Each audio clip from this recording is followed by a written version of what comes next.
Good morning. मैं संदीप कुलकर्णी आप सभी लोगों का स्मॉल वीडियो सेक्शन में स्वागत करता हूं। आज हम बात करने जा रहे हैं setup approval process in moulding. तो मोल्डिंग में सेटअप अप्रूवल प्रोसेस के बारे में आज हम बात करेंगे। तो इस वीडियो को जरूर अंत तक देखिएगा। सबसे पहले इंपॉर्टेंट बात हम करेंगे कि why setup approval is so important in moulding. तो मोल्डिंग में सेटअप अप्रूवल क्यों इंपॉर्टेंट है? As the mold represents the casting face and casting is a replica of mold. Mold quality plays an important role in foundry and in the casting manufacturing process. तो आप सब जी जानते हैं कि जो casting है वो मोल्ड की रिप्लिका होती है। जैसा जितना सुंदर मोल्ड है उतना सुंदर कास्टिंग आपका आता है। तो मोल्ड अच्छा होना बहुत जरूरी है, बेहद जरूरी है। और जो फेस है मोल्ड का वही लगभग कास्टिंग का फेस होता है। मतलब आपका अगर मोल्ड ओबड़ खाबड़ है, मोल्ड के अंदर अगर हाई पॉइंट्स है तो कास्टिंग में भी वही हाई पॉइंट्स आएंगे। मोल्ड अगर स्मूथ है तो आपका कास्टिंग भी स्मूथ आने वाला है। तो वो बहुत इंपॉर्टेंट है। इसलिए जितना अच्छा मोल्ड है उतना अच्छा कास्टिंग बनेगा। तो इसीलिए मोल्ड की क्वालिटी बहुत ही इंपॉर्टेंट है अगर आपको बेहतर और अच्छा कास्टिंग बनाना है तो। Also mould is made up of sand. So it may be a green sand, it may be a CO2 sand, or it may be a Nobex sand, it may be shale sand, it may be a resin sand. तो किसी न किसी sand से ये mould बन जाता है। So handling of mould and preparing good quality of mould become a challenge always. तो जैसे कि मैं बता रहा हूँ कि सैंड के वजह से ये मोल्ड सैंड से बनता है। तो उसे बनाना, उसे मेंटेन करना, उसे हैंडल करना भी, क्योंकि आपको मोल्ड को हैंडल किए बिना पोरिंग आप नहीं कर सकते। मोल्ड को आपको बनाना है, बाद में क्लोज करना है, उसमें कोर सेटिंग करना है, उसे पोरिंग तक आपको लेके जाना है। इन सारी प्रोसेस में mould handling is very important. और इसीलिए mould handling and mould preparing जो जो कि सैंड में बनता है तो वो एक बहुत बड़ा चैलेंज हमेशा रह जाता है। तो इन सारी चीजों के जब हम इन सारी चीजों को करते हैं तो ये बात ध्यान में रखना बहुत जरूरी है कि किस तरह से हम इस मोल्ड हैंडलिंग कर सकते हैं, किस तरह से अच्छा वाला मोल्ड बना सकते हैं। तो इन सारे प्रोसेस में आपका मोल्ड कहीं डैमेज ना हो, कोई खराब ना हो, उसमें कोई डेंट ना आए। ये सारी चीजों की जिम्मेवारी, सारी चीजों की रिस्पॉन्सिबिलिटी, सारी जिम्मेदार, सारी चीजों की केयर हमें लेनी पड़ती है। So moulding process is suppose to be a key process in foundry. तो फाउंड्री में एक मोल्डिंग प्रोसेस हमेशा की प्रोसेस, एक बहुत ही इंपॉर्टेंट प्रोसेस रह जाती है। जैसे कि आप सभी लोग जानते हैं कि आजकल सारी जो चीजें हैं वो एस्थेटिक के ऊपर टिकी रहती है। अगर हम कोई वस्तु खरीदने मार्केट में भी जाते हैं तो सबसे पहले हम इस वस्तु को बाहर से देखते हैं। अगर बाहर से उसमें कुछ डेंट है, खरोच है, वो प्रॉपरली पैक नहीं है, प्रॉपरली अच्छी तरह से रखी नहीं गई है, तो वी नेवर बाय दैट। तो उसे हम खरीदते नहीं है क्योंकि उसका एस्थेटिक लुक हमें अच्छा नहीं लगता है। तो एस्थेटिकली हर चीज इंपॉर्टेंट है। इसी माध्यम से ये मोल्ड भी एस्थेटिकली अच्छा होना जरूरी है क्योंकि उसी मोल्ड से हमारा कास्टिंग बनने वाला है। So now we go to the setup approval. Why setup approval is so important? हमने मोल्डिंग प्रोसेस देखी, अभी हम सेटअप अप्रूवल के बारे में बात करेंगे। सेटअप अप्रूवल क्यों इंपॉर्टेंट है? तो setup approval is important because it ensures that the process which is defined is carried out properly without any deviation और शॉर्टकट्स। तो setup approval is letting it is like a preventive measure. It is ongoing prevention कि हम जो process हमने define की है, जो हमने लिखी हुई है, जो हमने डिफाइन की हुई प्रोसेस है, उसी तरीके से हम काम करने जा रहे हैं कि नहीं जा रहे हैं, उस बात को हम इंश्योर या वेरीडेट या वेरीफाई करते हैं। और उसके बाद आगे हमारा बल्क प्रोडक्शन शुरू होता है। तो वो कहीं ना कहीं एक काउंटर मेजर होता है किसी भी प्रोसेस को स्टार्ट करने से पहले का। तो that is why setup approval is so important. Setup approval also work as a partly preventive measure. मैंने जैसे अभी कहा कि it is a partly preventive measure as a checklist और as checks all the process parameter before and while process is started. तो process शुरू करते समय या प्रोसेस शुरू करने से पहले हम इन सारी चीजों को इंश्योर करते हैं कि जो भी हमने लिखा हुआ है, जो भी हमारा राइटअप है, जो भी हमारा कंट्रोल प्लान है, जो भी हमारा एसओपी है, उसके मुताबिक हम काम करने जा रहे हैं या नहीं। उसमें कुछ डेविएशंस है, उसमें कुछ शॉर्टकट्स है, उसमें कुछ खामियां है, कुछ कमियां है, तो उसे इम्प्रूव करते हैं के बाद हम बल्क प्रोडक्शन को स्विच करेंगे। तब तक ये सेटअप अप्रूवल का जो प्रोसेस है वो जारी रहता है। तो that is why the setup approval is so important, not only in moulding but in all the processes, in all the operations. The setup approval is very very important. Next one is setup approval is the prime responsibility of a process owner or supervisor. Without confirming setup approval, if he starts production, there are chances of ambiguities and defective parts may get produced. तो यहाँ पर एक बहुत important factor है कि अगर गलती से भी उसने सेटअप अप्रूवल वेरीफाई किए बिना, सेटअप अप्रूवल किए बिना वो आगे जाता है, तो कहीं ना कहीं कुछ ना कुछ डेविएशंस या एम्बिग्यूटीज या फिर कास्टिंग डिफेक्ट्स या क्वालिटी इश्यूज या क्वालिटी कंसर्न्स रेज होने के चांसेस बढ़ जाते हैं। एक एग्जांपल मैं हमेशा लेता हूं कि जब हम गाड़ी स्टार्ट करते हैं तो इनिशियली जब हम गाड़ी स्टार्ट करते हैं तो वी चेक आवर ब्रेक्स, कि हमारा ब्रेक ठीक से लग रहा है कि नहीं लग रहा है, वो पहले हम वेरीफाई करते हैं। क्यों करते हैं? Because it is a setup approval. एक बार हमने गाड़ी का एक्सीलेटर दबाने के बाद अगर हम ब्रेक के ऊपर पैर रखते हैं और बाद में पता चलता है कि ब्रेक काम नहीं कर रहा है, तो फिर जो होने वाला है वो एक्सीडेंट होगा, उसकी जिम्मेदार हम खुद हो गए, because we have not tried it before we start the vehicle और we start the accelerating the vehicle. तो वो एक सेटअप अप्रूवल ही होता है। उसी तरह हर प्रोसेस में अपने अपने पैरामीटर, अपने अपने चेक पॉइंट्स है, उसको हम वेरीफाई करते हैं, उसको हम देखते हैं और उसके मुताबिक आगे बढ़ जाते हैं। So to avoid this, one has to go through this setup approvals process strictly. तो उसके लिए सेटअप अप्रूवल प्रोसेस को हमें स्ट्रिक्टली फॉलो करना है। और अगर हम उसे उसे ठीक तरीके से फॉलो करते हैं तो definitely it help us in avoiding various quality concerns, various quality issues. और मुझे लगता है एक बहुत ही इंपॉर्टेंट फैक्टर है कि हमें सेटअप अप्रूवल को एक बेहतर तरीके से इम्प्लीमेंट करना है, बेहतर तरीके से उसको अगर हम रेगुलरली फॉलो करते हैं तो डेफिनेटली काफी सारे क्वालिटी इश्यूज आने से पहले हम उसे रोक सकते हैं।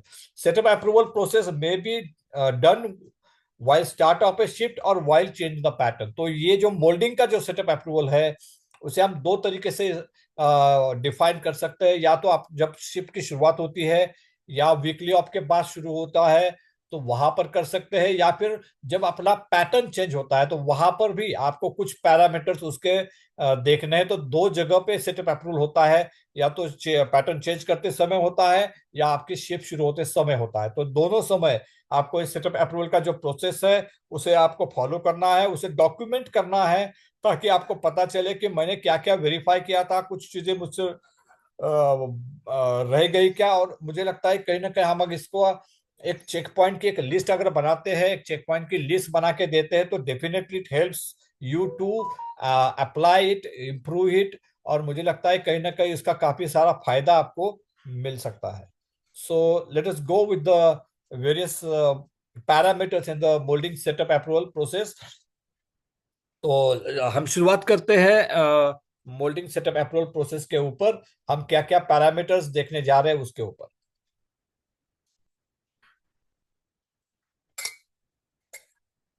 तो first one is pattern inspection. तो pattern inspection is a very important factor. Pattern inspection, उसमें आपका जो आइडेंटिफिकेशन है, आपका आइडेंटिफिकेशन है, कस्टमर का आइडेंटिफिकेशन है, लोगो है, गेटिंग सिस्टम है, ये सारी चीजें, वेंट्स है, ये सारी चीजें आपको वेरीफाई करनी है कि क्या पैटर्न मेरा जो मैं लगाने जा रहा हूं वो पैटर्न सही है। वो पैटर्न कई बार एक जैसे दो पैटर्न हो गए तो कई बार एक का कोप और एक का ड्रैग, ऐसा भी कॉम्बिनेशन कई बार मैंने देखा है कि लोग लगाते हैं। तो वो भी देखना है कि क्या मैं दोनों ड्रैग और कोप दोनों पैटर्न सही लगा रहा हूँ, क्या उसका आइडेंटिफिकेशन सही है, क्या लोगो जो है वो सही है, कई जो लेटरिंग है वो निकला नहीं है, हिट नंबर मैंने सही लगाया है, उसका गेटिंग सिस्टम इंटैक्ट है। ये सारी चीजें, पैटर्न लूज है या लूज नहीं है, इन सारी चीजों को आपको देखना है, इन सारी चीजों को आपको वेरीफाई करना है, और उसके बाद ही आप मोल्डिंग को स्टार्ट कर सकते हैं। Next one is moulding machine condition. Moulding machine का कंडीशन भी आपको देखना है कि क्या moulding machine is in proper place, उसका सारी चीजें इंटैक्ट है, सारी जगह सारे पुर्जे इंटैक्ट है। मोल्डिंग मशीन का कंडीशन भी आपको वेरीफाई करना है जब before you start the moulding process. Air pressure, air pressure should be 6 bar minimum. तो एयर प्रेशर आपको वेरीफाई करना है कि क्या मेरा एयर प्रेशर 6 बार से आगे है। वो अगर कम है तो आपको मोल्डिंग स्टॉप करना है, मोल्डिंग आगे नहीं लेके जाना है। You have to immediately inform your maintenance team कि एयर प्रेशर कम है, तो कहाँ कंप्रेसर में कुछ खराबी है, कंप्रेसर बंद है, कुछ लीकेजेस है, या उसी कंप्रेसर के ऊपर एडिशनल लोड लगाया गया है। इन सारी चीजों को आपको देख के फिर ये इंश्योर करना है कि मेरा एयर प्रेशर वापस 6 बार आ चुका है, और उसके बाद ही आपको मोल्डिंग आगे स्टार्ट करना है। Next one is sand properties. तो सैंड प्रॉपर्टीज में मेनली आपको वेरीफाई करना है, क्योंकि आप शॉप फ्लोर पे काम कर रहे हैं, तो आपको वेरीफाई करना है कि आपका सैंड का मॉइस्चर क्या है और कंपैक्टिबिलिटी क्या है। मेरा सैंड का मॉइस्चर और कंपैक्टिबिलिटी अगर ठीक है तो I can go ahead with the moulding. अगर उसमें कुछ मॉइस्चर अगर ज्यादा है, कंपैक्टिबिलिटी ज्यादा है, तो यू हैव टू उस सैंड को आपको बाजू में निकालना है, और नई जो सैंड है वो प्रॉपर कॉम्पैक्टिबिलिटी और प्रॉपर मॉइस्चर की आने के बाद ही आपको मोल्डिंग रिस्टार्ट करना है। Next one is no old sand available in the sand hopper above machine. जो मशीन के ऊपर का हॉपर है उसमें पुरानी सैंड जो ड्राई हो चुकी है वो सैंड नहीं है, उसको भी इंश्योर करना है। वो अगर सैंड है तो आपको you have to empty out that hopper before you start the moulding. Jolting and squeezing time जो आपको स्टिपुलेटेड दिया हुआ है, जोल्टिंग टाइम है, स्क्वीजिंग टाइम है। आपको कई बार इंफॉर्मेशन होती है कि डबल जोल्टिंग करना है, तो वो सारी चीजों को आपको जो आपके कंट्रोल प्लान है, एसओपी है, उसमें देख के फिर उसके हिसाब से आपको उस मोल्ड के लिए, उस पार्ट के लिए उसे इम्प्लीमेंट करना होता है। Next one squeeze plate distance from the moulding box. जो स्क्वीज प्लेट का डिस्टेंस है और मोल्डिंग बॉक्स है उसका जो बीच का डिस्टेंस है वो आपको प्रॉपरली मेंटेन करना है। कई बार हम उसे बहुत ज्यादा रखते हैं जिसके वजह से जो कॉम्पैक्शन होना चाहिए वो कॉम्पैक्शन उतना अच्छा नहीं होता है, आपका मोल हार्डनेस नहीं मिलता है, और उसके वजह से जो कास्टिंग जो मोल्ड है उसको स्पॉन्जी बन जाता है, और उसके वजह से स्वेलिंग के इफेक्ट आ सकते हैं। तो उसके ऊपर मैंने ऑलरेडी एक वीडियो बनाया हुआ है कास्टिंग स्वेलिंग के ऊपर, आप उसे भी जरूर देखिएगा। एंड इसीलिए स्क्वीज प्लेट का जो डिस्टेंस है मोल्डिंग बॉक्स से वो आपको ऑप्टिमाइज रखना है। बहुत कम रखेंगे तो भी वो कॉम्पैक्शन नहीं होगा, तो बहुत कम और बहुत ज्यादा नहीं रखना है, उसे ऑप्टिमाइज रखना है। नॉर्मली हम एक हाथ का अंतर जिसे बोलते हैं, या 5 उंगलियों के अंतर जितना ही वो डिस्टेंस होना चाहिए, 5 उंगलियों के बीच में जितना डिस्टेंस होता है उतना ही डिस्टेंस वहां पे रखना है। Next one is moulding box height to maintain the pressure head. तो मोल्डिंग बॉक्स का हाइट भी आपको मेंटेन करना है। आपका अगर 8 इंच मोल्डिंग बॉक्स आप इस्तेमाल कर रहे हो, आपका पैटर्न अगर 225 mm है, तो आपको कहीं ना कहीं 50 से 75 mm का फ्रेम आपको लगाना होगा, या उतनी सैड आपको ऊपर मोल्ड बॉक्स के ऊपर लेनी होगी, ताकि आप जो प्रेशर हेड है उसे मेंटेन कर सकते हैं। तो वो बड़ी इंपॉर्टेंट है, वो चीज आपको देखनी है। Next one is sand cord. तो जो अंतर आपका पैटर्न और मोल्डिंग बॉक्स के बीच का जो अंतर है, जो सैंड आप रखने वाली है वो अगर कम है तो वहां पर आपको न्यूमेटिक रैमिंग या हैंड रैमिंग करना है। सेम चीज अगर आपका पैटर्न बहुत ज्यादा डीप डाउन है, नीचे है, तो आपका कॉम्पैक्शन ऊपर से नीचे तक ज्यादा जाएगा, नहीं तो वहां पर आपको नीचे का जो पैटर्न है उसका मोल हार्डनेस मेंटेन करने के लिए वहां पर न्यूमेटिक या हैंड रैमिंग करने की जरूरत है। वो भी चीज आप ध्यान में रखिएगा। Boxes are clean from inside wall. तो बॉक्सेस को अंदर से पूरा क्लीन करके लो, ताकि जो बॉक्स की अंदर का एरिया है वो अगर साफ रहेगा तो आपका वहां पर मोल्ड हार्डनेस अच्छा आएगा। वहां पर अगर पुरानी मिट्टी रहेगी तो वहां पर उतना अच्छा कॉम्पैक्शन नहीं होगा, वहां पर मोल हार्डनेस आपका कम रहेगा, मोल स्वेल होगा, मोल वहां पे स्पॉन्जी रहेगा, वहां पर मेटल पेनिट्रेट होके कास्टिंग स्वेलिंग होने के चांसेस बढ़ जाते हैं। तो वो भी इंपॉर्टेंट है कि बॉक्स को अंदर से पूरा क्लीन करके लेना है आपको। Pallets are clean. पैलेट भी आपका क्लीन होना चाहिए। पैलेट क्लीन होने के वजह से कहीं ना कहीं आपको जो बॉटम से गैसेस का जो जाना है, गैसेस इवेल्यूशन है वो ठीक से हो जाता है। साथ ही में मोल्ड जो है वो प्रॉपरली आपका पैलेट के ऊपर बैठ जाता है, जिसके वजह से कहीं ना कहीं आपका mould crack, bottom mould crack होता है, वो चांसेस आपके कम हो जाते हैं। Next one is use of sieve in case of you need a good surface finish, it is optional. अगर आप चालनी से सैंड को सीव करते हैं तो वो भी आपको देखना है कि क्या मेरी सीव रेडी है, तैयार है। वो कई बार फटी हुई होती है, कई बार अवेलेबल नहीं होती है, और आप वैसे मोल्डिंग करते हो तो वो अगर आपके प्रोसेस में वो चीज अगर आपने लिखी हुई है कि मैं सिर्फ इस्तेमाल करूंगा, तो वो वेरीफाई कीजिए कि वो जगह पे है, अच्छे कंडीशन में है। उसका फायदा आपको सरफेस फिनिश को इम्प्रूव करने में होता है। Boxes are using having bush inside are checked and as per periodically as per plan. So जो बॉक्सेस है उसके अंदर जो बुशेस है वो वेरीफाई किए हुए हैं, वो चेक किए हुए हैं उसके प्लान के मुताबिक। बॉक्स के ऊपर उसके ट्यूनिंग के ऊपर जो कलर कोडिंग है वो आपने देखना है कि क्या मेरे बॉक्स में बुश है तो वो प्रॉपरली समय पे चेक हुआ है, वो आपको वेरीफाई करना है। अगर कोई बॉक्स आपको मिलता है जिसमें बुश नहीं है तो उसे आपको बाजू में रखना है, उसे आपको अलग रखना है, क्योंकि बिना बुश के अगर आप मोल्डिंग करोगे तो वहां पर शिफ्टिंग आने के चांसेस रह जाते हैं, तो वो एक इम्पोर्टेंट फैक्टर है। Mould pins are okay. Moulding की पिन जो पीरियडिकली आपने चेक की हुई है वो वेरीफाई आपको करना है। मोल्ड हार्डनेस वर्टिकल हॉरिजॉन्टली आपको वेरीफाई करना है, वो आपके लिमिट के अंदर होना बहुत जरूरी है। Next is mould visual inspection. Mould का विजुअल इंस्पेक्शन आपको करना है, कई मोल्ड ब्रेकेज है, कई मोल्ड का सरफेस खराब हुआ है, अंडरकट के वजह से कुछ मोल्ड टूटा हुआ है, इस सारी चीजों को आपको वेरीफाई करना है। कई बार कोर मोल्ड रफ भी हो जाता है तो वो भी आपको देखना है कि कहीं पैटर्न के वजह से मोल्ड रफ हुआ है तो वहां पर आपको पैटर्न को फिनिश करके लेना है। वो सारी चीजें आपको पीरियोडिकली पैटर्न के ऊपर तो देखनी है, साथ में जब आप सेटअप अप्रूवल करते हैं, इनिशियल मोल्ड्स लगाते हैं, तो वहां पर आपको इस सारी चीजों का ख्याल रखना है, सारी चीजों को वेरीफाई करना है, सारी चीजों को एक बार अपने नजर से डालना है, ताकि जो आगे वाला मोल्डिंग प्रोसेस है वो स्मूथ हो जाए, आपको कोई तकलीफ ना आए।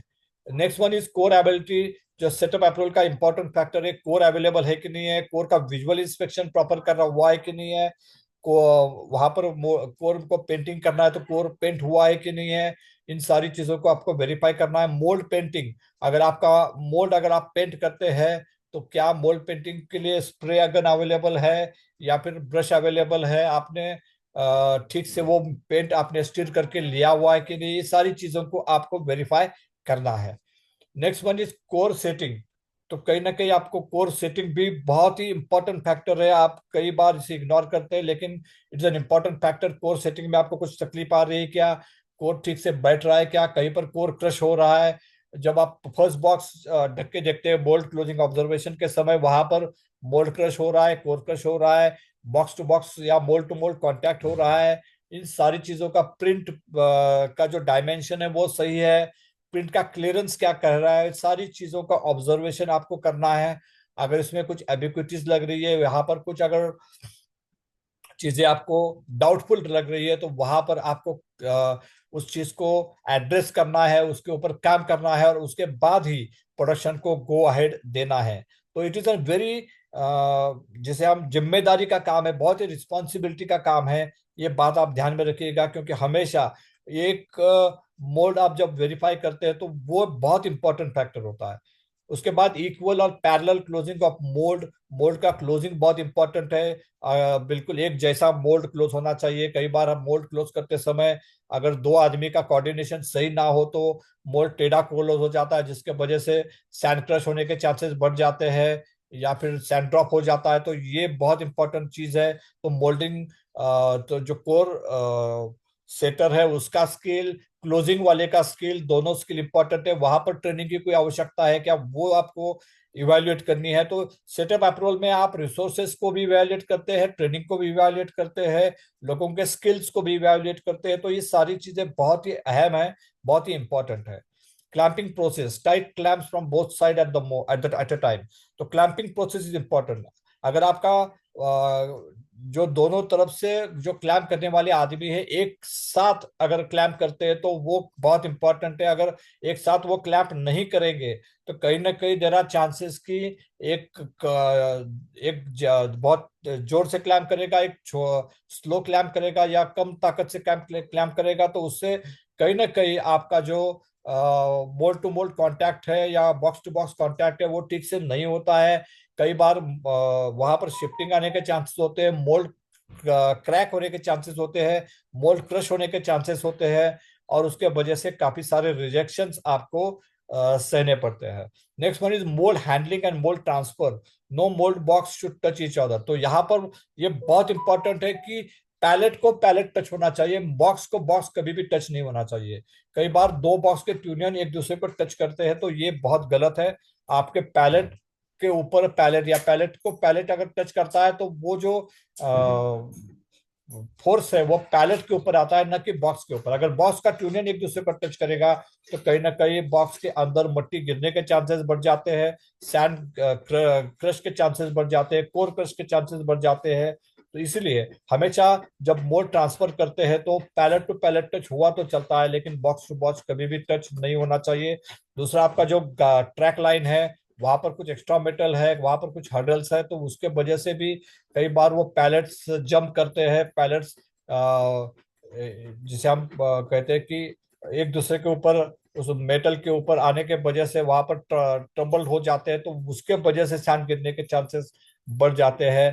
तो वो अवॉइड कीजिएगा। वो जो ट्रैक लाइन है उसका, उसके ऊपर कुछ एक्स्ट्रा मेटल है, कुछ मेटल पड़ा हुआ है, गिरा हुआ है, तो वो साफ करना भी इम्पोर्टेंट है, ताकि जो मूवमेंट है पैलेट का वो स्मूथ हो जाए, और कोई बक्से का जो जंपिंग है वो कहीं ना कहीं हम अवॉइड कर सकें।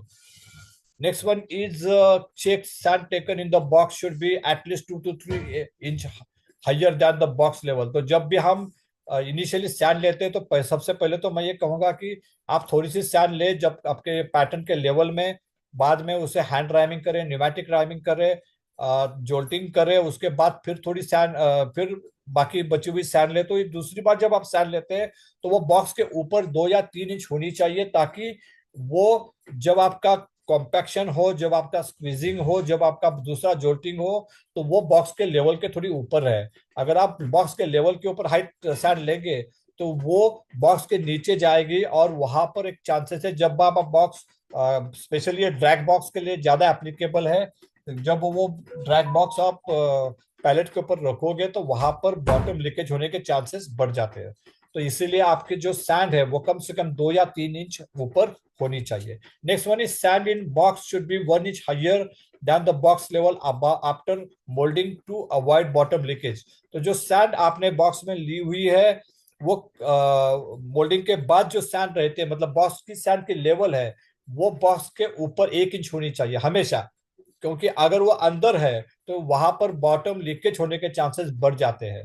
तो वो हमेशा 1 इंच अंदर होनी चाहिए। एक और चीज मैंने यहाँ नहीं लिखी हुई है, मैं कुछ चीजें जो मेरे मिस हुई है मैं आपको यहाँ पर बताना चाहूंगा। सबसे पहले तो आपका जो स्क्वीज प्लेट है उसका जो डायमेंशन है वो हमेशा बॉक्स के अंदर होना चाहिए। अगर वो बॉक्स इतना या बॉक्स से ज्यादा होगा तो वो स्क्वीज प्लेट जब आप स्क्वीजिंग करोगे तो बॉक्स को टच हो जाएगी, और जो सैंड का कॉम्पैक्शन है नहीं होगा, बल्कि आपका बॉक्स का कॉम्पैक्शन होगा, सैंड का कॉम्पैक्शन नहीं होगा। तो इसीलिए हमेशा स्क्वीज प्लेट बॉक्स के लेवल से अंदर होनी चाहिए, कम से कम 1 या 1.5 इंच। वो अगर अंदर रहेगी तो जो कॉम्पैक्शन है सैंड का बेहतर हो सकता है। एक और चीज यहाँ पर मैंने भूल गया, अब जो बताना है वो है चिल मैनेजमेंट। इसके ऊपर अलेक्सा वीडियो भी है, वो भी आप देख सकते हैं। आपके मोल्ड में अगर कोई चिल्स आपको रखने हैं तो वो चिल आपके पास शॉर्ट ब्लास्टेड और पेंटेड है कि नहीं वो वेरीफाई कीजिएगा, क्योंकि कई बार होता है कि आपका जो पैटर्न है उसमें आपको चील चाहिए, आपके पास अवेलेबल चील नहीं होते हैं, आप कहीं से जाके नॉकआउट से चील लेके आते हैं और वही डालते हैं, तो वो गलत बात है। वो चील के ऊपर जो स्केलिंग है वो जो स्केलिंग निकालना चाहिए, उसके लिए उसे शॉर्ट ब्लास्टिंग करना चाहिए, उसे प्रॉपरली पेंट करना चाहिए, उसके बाद उसे प्रॉपरली उसका ड्राइंग करना चाहिए, पेंट का मतलब उससे इग्नाइट करना चाहिए, और जब वो नॉर्मल रूम टेम्परेचर पे आए उसके बाद ही चिल का इस्तेमाल करना चाहिए। तो ये एक बहुत इंपॉर्टेंट चीज है चिल मैनेजमेंट की। उसके बाद अगर आप कोर डाल रहे हो तो सॉरी स्लीव डाल रहे हो तो स्लीव भी आपके पास अवेलेबल है, उसका वेरीफाई करना है कौन से साइज की स्लीव डालनी है। बॉट आपका स्लीव जो है ब्लाइंड है या पोर टाइप है या नेक डाउन है, तो वो स्लीव आपके उसका साइज क्या है, 40 है या 50 है या 60 है 70 है, तो वो चीज वो स्लीव आपके पास अवेलेबल है, उसको आपको वेरीफाई करना है। तो वो सारी चीजें सेटअप अप्रूवल में आ जाती है। नेक्स्ट वन जो मैंने यहाँ पर मिस आउट किया है वो है वेंटिंग। वेंटिंग के लिए जो आपको जो लोकेशंस दिए वहां पर कुछ ना कुछ आपने या तो एमसील की गोली लगाई रखी रखी हुई होती है, या फिर कोई ना कोई ब्लाइंड वेंट लगाए हुए होते हैं, तो वहां पर आपको वेंट को पियर्स करना पड़ता है। तो वो जो वेंटिंग का लोकेशन है वो आपको वेरीफाई करना है। सेकंड इंपॉर्टेंट चीज इज जो वेंट आपको डालना है वो कितने का है, वो इंपॉर्टेंट मैटर करता है। आपको अगर 6 दिया है, 8 दिया है, 10 दिया है, 12 दिया है, तो उसी साइज का वेंट का बार आपको वहां पर पियर्स करना है। आपको अगर 12 दिया है और आपने 8 का वेंट का बार अगर पियर्स करेंगे, तो वो जो एरिया है जो आपको डिफाइन किया गया है कि इतना जाना, इतना वेंट वहां पर जगह चाहिए ताकि वहां का गैस निकल जाए, वो आप फुलफिल नहीं कर पाओगे, क्योंकि आपने 12 की जगह 8 का वेंट मारा है। तो वो जो गैस बाहर निकलना चाहिए उतना गैस वहां से बाहर नहीं निकलेगा, और देर आर चांसेस कि वहां पर ब्लो होल आ सकता है आफ्टर मशीनिंग। तो ये बहुत इंपॉर्टेंट फैक्टर है कि आप वेंटिंग को बहुत ज्यादा अहमियत देना चाहिए। आपके वेंट का बार जो है उसका डायमेंशन हमेशा आपने before you start the moulding आपको देखना है कि मुझे कितने का लगाना है।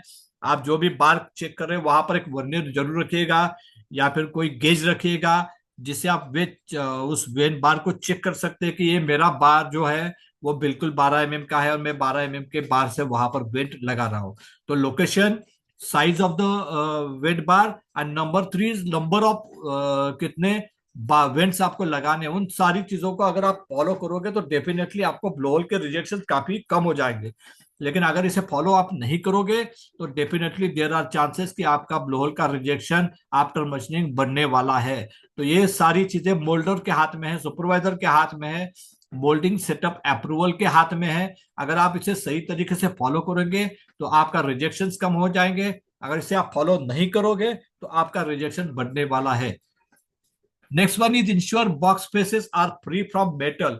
तो कई बार बॉक्स के ऊपर मेटल चिपका रहता है। मेटल जब हमारा कुछ लीकेज होता है या गिर जाता है तो वहां पर लगा रहता है।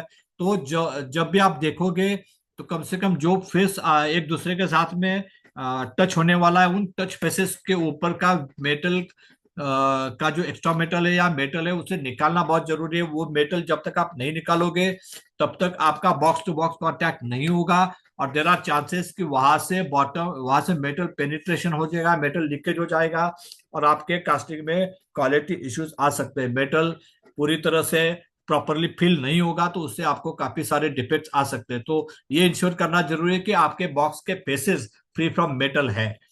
Ensure machine legs level is maintain to avoid mould breakage. Initially जब अभी पैटर्न लगाते हैं तो चारों लेग्स का जो लेवल है वो बहुत इंपॉर्टेंट है। अगर आपने वो लेवल 100% प्रॉपर लगा लिया, उसके लिए आपके जो ब्रैकेट्स है, जो लेग्स है, वो प्रॉपरली होने चाहिए, प्रॉपर मेंटेन होने चाहिए। वो अगर आपने एक बार लेवल लगा दिया तो आप पहले मोल्ड से अच्छा मोल्ड निकाल सकते हैं। मेरे ख्याल में अगर आप 100 मोल्ड निकालते हैं तो आपके 100 के 100 मोल्ड पोरिंग हो जाने चाहिए। उसमें से अगर 5 मोल्ड रिजेक्ट होते हैं, 5 मोल्ड ब्रेकेज होते हैं, तो इसका मतलब है आपने 5% आपका जो फाउंड्री की कैपेसिटी है उसको गवा दिया है। That is a crime. तो इसीलिए मैं कहता हूं कि जब आप मोल्ड के मोल्डिंग मशीन के लेग्स को 100% प्रॉपर लगाने के बाद ही पहला मोल्ड निकाले, ताकि फर्स्ट टाइम राइट पहला मोल्ड आपका 100% अच्छा आना चाहिए, and you have to pour it the first mould itself. तो ensure mould leg level is maintain to avoid mould breakage. तो mould breakage is very important factor. कई लोग इसे इतना ज्यादा तजब्बुन नहीं देते हैं और इग्नोर करते हैं, तो वो एक बहुत बड़ा इंपॉर्टेंट फैक्टर है। Verify there are no undercuts in the pattern to have rough irregular mould. Verify there are no undercuts, pattern के अंदर कोई अंडरकट्स नहीं है जिसके वजह से आपको रफ मोल्ड आएगा या फिर पोरस मोल्ड आएगा, वहां पर मोल्ड ब्रेकेज होगा, अनइवन मोल्ड आएगा, उसके वजह से आपके कास्टिंग में भी वो चीजें आपको दिखाई देगी। तो इसीलिए अंडरकट अगर कुछ है पैटर्न के अंदर तो उसे वेरीफाई कीजिएगा। It should be highlighted itself in the pattern inspection. Pattern inspection में ही जिसे आप कवर कर सकते हैं। लेकिन आप उसे अगर उस वक्त कवर नहीं कर पाए तो कम से कम फर्स्ट मोल्ड के ऊपर के समय आपको ये पता चलेगा मोल्ड का इंस्पेक्शन करते समय कि क्या मेरे पैटर्न में कोई अंडरकट है तो उसे आप क्लीन कर सकते हैं, उसे आप रिमूव कर सकते हैं, उसे आप प्रॉपरली मर्ज कर सकते हैं, जिसके वजह से जो आने वाले मोल्ड्स हैं वो मोल्ड्स आप अच्छे क्वालिटी के बना सकते हैं। Next one is avoid excess diesel and graphite powder for pattern. Instead, use releasing agent for after every 10 to 20 मोल। तो ये भी बहुत इंपॉर्टेंट फैक्टर है कि आप, कई बार हम देखते हैं कि बहुत ज्यादा मात्रा में डीजल और ग्राफाइट का इस्तेमाल हम करते हैं पैटर्न के ऊपर। हम डीजल और ग्राफाइट पाउडर इस तरह से थ्रो करते हैं, इस तरह से डाल देते हैं जैसे कि वो आपको फ्री मिल रहा है। तो उससे क्या होता है, उससे जो मोल्ड है, उस मोल्ड के अंदर में ग्राफाइट पाउडर और डीजल जाता है, तो वो कहीं ना कहीं जब मेटल के कांटेक्ट में सारी चीजें आती है तो वहां पर गैस जनरेट होता है। वो जो गैस है उसके बारे में हमने कहीं सोचा नहीं होता है, उस गैस के लिए हमने जगह नहीं बनाई होती है, तो कहीं ना कहीं वो ब्लोहोल आपको देते हैं। वो जो गैस होता है वो आपको ब्लोहोल देते हैं, इसीलिए इस चीजों को अवॉइड करना चाहिए। उसके जगह आप रिलीजिंग एजेंट इस्तेमाल कर सकते हैं जो सेल्फ ड्राइंग होता है, सेल्फ जैसे आप इवापोरेटिंग होता है, जिसके वजह से कोई गैस जनरेट नहीं होता है। वो भी आपको हर मोल्ड के ऊपर डालने की जरूरत नहीं है। आप 10-20 मोल्ड के बाद एक बार स्प्रे करेंगे तो आपका मोल्ड का क्वालिटी, सर्कल का सरफेस है वो भी बेहतर रहेगा, और साथ ही में जो ब्लोहोल के जो इश्यूज है उससे भी आप छुटकारा पा सकते हैं। तो these are various factors which can help you to improve your mould quality, जिससे आपकी मोल्ड क्वालिटी इंप्रूव हो सकती है। ये सारे प्रोसेस पैरामीटर, प्रोसेस चेकलिस्ट है कह सकते हैं आप, जो आप फॉलो करेंगे तो डेफिनेटली आपका मोल्डिंग प्रोसेस बेहतर बनेगा, आपका मोल्ड का क्वालिटी बेहतर होगा, और इससे आप एक अच्छी क्वालिटी के मोल्ड और अच्छी क्वालिटी के कास्टिंग बना सकते हैं, रिजेक्शन कम कर सकते हैं, फिटलिंग के जो इश्यूज है, फिटलिंग में आने वाले काफी सारे मुश्किलें हैं, फेटलिंग जो बढ़ जाता है आपका, वो आप कम कर सकते हैं। तो ये बहुत इंपॉर्टेंट है। जो ये चीज मैं यहाँ पर बताने जा रहा हूँ, resources are always there but it is important how to utilise them. तो ये कई बार बहुत ही इंपॉर्टेंट होता है कि हमारे पास काफी सारे रिसोर्सेस होते हैं लेकिन we are not utilising them. तो मोल्डिंग में भी यही है कि आपके पास बहुत सारी फैसिलिटीज होती है, आपके साथ बहुत सारी फैसिलिटीज आप रखते हैं, लेकिन कहीं ना कहीं आप इसे 100% यूटिलाइजेशन नहीं करते हैं, और उसके लिए जो प्रॉब्लम्स है वो प्रॉब्लम्स आ जाते हैं। जैसे मैंने कहा कि आपके पास रिसोर्सेस सारे हैं लेकिन आप इसे इस्तेमाल नहीं करोगे, मोल्डिंग मशीन है या ये सारी चीजों को, तो कहीं ना कहीं आपको प्रॉब्लम आ सकते हैं। तो that is from my side. तो उम्मीद है कि ये वीडियो आपको पसंद आया होगा, और उम्मीद है कि आप इस सेटअप अप्रूवल को इम्प्रूव करोगे, सिस्टम अपने को इम्प्लीमेंट करोगे आपके फाउंड्री में, और आपके मोल्डिंग प्रोसेस को इम्प्रूव करोगे, जिससे आपका जो जैसे हम कहते हैं कि जो मोल्डिंग का प्रोसेस है ज्यादा बेहतर होगा, मोल्ड क्वालिटी बेहतर होगी, कास्टिंग क्वालिटी बेहतर होगी, और आपकी फाउंड्री ज्यादा अच्छा काम करेगी और ज्यादा अच्छा नाम कमाएगी। इस उम्मीद के साथ मैं इस वीडियो को खत्म करता हूं। आपका बहुत बहुत शुक्रिया। Thank you very much.